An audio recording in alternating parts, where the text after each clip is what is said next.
তাহলে ইসলাম এটা স্বয়ংসম্পূর্ণ। ইনসাফ এবং ন্যায় বিচার এটা হচ্ছে ইসলামেরই একটা অংশ বা ইসলামের একটা পার্ট, যে পার্টগুলো ইসলামের ভিতরেই আছে, ইসলামের বাহিরের কিছু না। তো আপনি যদি বলেন যে আমরা ন্যায় এবং ইনসাফকে প্রতিষ্ঠা করব, তাহলে ইসলাম প্রতিষ্ঠা করতে আপনার সমস্যা কোথায়? ঠিক এই যে পানির গ্লাস দেখতে পারতেছেন, এই গ্লাসটাকে বলেছি ইসলাম, গ্লাসের ভিতরে যে পানি আছে এটা হচ্ছে ন্যায় এবং ইনসাফ। তো এখন আমার হাতে কি? এক গ্লাস পানি। এক গ্লাস পানি মানে কি আপনারা ভালো মতো বুঝবেন, আমার হাতে কি আছে? এক গ্লাস পানি আছে। তো এক গ্লাস পানি মানে গ্লাস এবং পানি একসাথেই আছে। গ্লাস এবং পানি এই দুটা কিন্তু একসাথে আছে, দুটা কিন্তু আলাদা আলাদা না, ইনফিরাদিভাবে নেই, দুটা ইজমাইভাবে একসাথে আছে। তো এখন যদি আপনি গ্লাসটাকে ইসলাম ধরেন, এই গ্লাসটা হচ্ছে ইসলাম, আর গ্লাসের ভিতরে যেটা আছে পানি, এটা হচ্ছে ন্যায় এবং ইনসাফ। তাহলে ইসলামের ভিতরে কি রইল? ন্যায় এবং ইনসাফ। গ্লাসটা যদি ইসলাম হয়, পানিটা ন্যায় ইনসাফ হয়, তাহলে গ্লাসের ভিতরে পানি আছে নাকি পানির ভিতরে গ্লাস আছে? অবশ্যই গ্লাসের ভিতরে পানি আছে।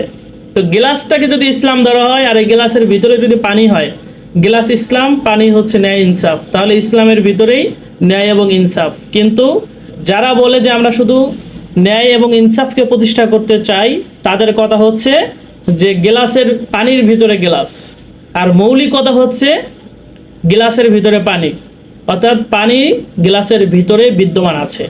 আর যারা শুধু ন্যায় এবং ইনসাফকে প্রতিষ্ঠা করতে চায়, তারা বলে যে পানির ভিতরে গ্লাস, আর আমরা বলি কি গ্লাসের ভিতরে পানি।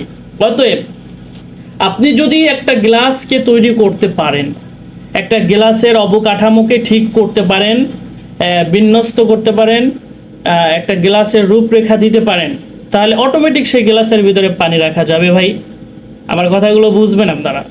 আপনি যদি এমন একটা গ্লাস বানাতে পারেন, অবকাঠামো তৈরি করতে পারেন, তাহলে নির্দ্বিধায় এই গ্লাসের ভিতরে পানি রাখা যাবে। কিন্তু আপনি কোশ্চিনকালেও এই পানি দিয়ে গ্লাস বানাতে পারবেন না, জীবনেও পারবেন না। পানিকে যদি শক্ত বরফ বানান, আধা ঘন্টা পরে, 20 মিনিট পরে, 2 দিন পরে, 3 দিন পর হলেও এই পানিটা কিন্তু গলে যাবে, বরফটা গলে পানি হয়ে যাবে।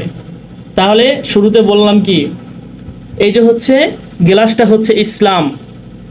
আপনারা যদি ইসলামকে সুন্দর মতো গঠন করতে পারেন দেশের ভিতরে, যদি ইসলামটাকে পুনর্গঠন করেন, তাহলে ইসলামের ভিতরে ন্যায় আছে, ইনসাফ আছে, সব কিছু আছে, এটা অটোমেটিক তৈরি হয়ে যাবে। যেমন আপনি গ্লাসের একটা রূপরেখা দিতে পারলে, গ্লাসটা তৈরি করতে পারলে গ্লাসের ভিতরে এমনিই পানি রাখা যাবে, ঠিক তেমনি দেশের ভিতরে যদি ইসলামকে রাখতে পারেন, তাহলে অবশ্যই দেশের ভিতরে ন্যায় এবং ইনসাফ প্রতিষ্ঠা হয়ে যাবে। কিন্তু আপনি শুধুমাত্র ন্যায় এবং ইনসাফ দিয়ে দেশকে সুন্দর করতে পারবেন না। যেমন আগে বললাম, পানি দিয়ে যেমন গ্লাস বানানো সম্ভব না, আর গ্লাস যদি বানানো সম্ভবও হয়, সেটা 20 মিনিট, 10 মিনিট, আধা ঘন্টা, 2 দিন পর হলেও সেই বরফটা গলে পানি হয়ে যাবে। ঠিক তেমনি ন্যায় এবং ইনসাফ দিয়ে যদি আপনি রাষ্ট্র পরিচালনা করতে চান, তাহলে সেই রাষ্ট্র ইসলামের রাষ্ট্র হবে না। 2 দিন 3 দিন পরে, 6 মাস চালানোর পরে ঠিক দেখবেন চলে যাবে ইউরোপ আমেরিকা থেকে যে নিয়ে আসা হয়েছিল মডার্নিজম, মডারেট ইসলাম, ঠিক আবার সেই তার আপন স্থানে চলে যাবে।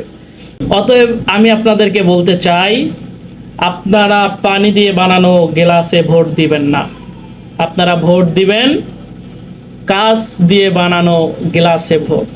পানি দিয়ে বানানো যে ভোট, পানি দিয়ে বানানো যে গ্লাস, সেই গ্লাসে ভোট দিলে আপনার ভোট কিন্তু মূল্যবান ভোট হবে না, আপনার ভোটটা কিন্তু মূলত কাজে লাগবে না। অন্যান্য ক্ষেত্রে কাজে লাগলেও আপনার মূল আকীদা ইসলামের ক্ষেত্রে কাজে লাগবে না। এজন্য সকলে কি করবেন, মূল যে গ্লাস, যেটাকে আপনার কাঁচ দিয়ে বানানো হয়, মেলামাইন দিয়ে বানানো হয়, স্টিল দিয়ে বানানো হয়, সিলভার দিয়ে বানানো হয়, প্লাস্টিক দিয়ে বানানো হয়, এমন গ্লাস হলেও সেখানে ভোট দিয়ে।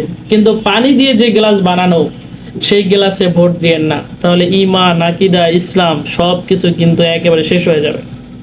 সকলে ভালো থাকবেন, সুস্থ থাকবেন। আসসালামু আলাইকুম ওয়া রাহমাতুল্লাহ।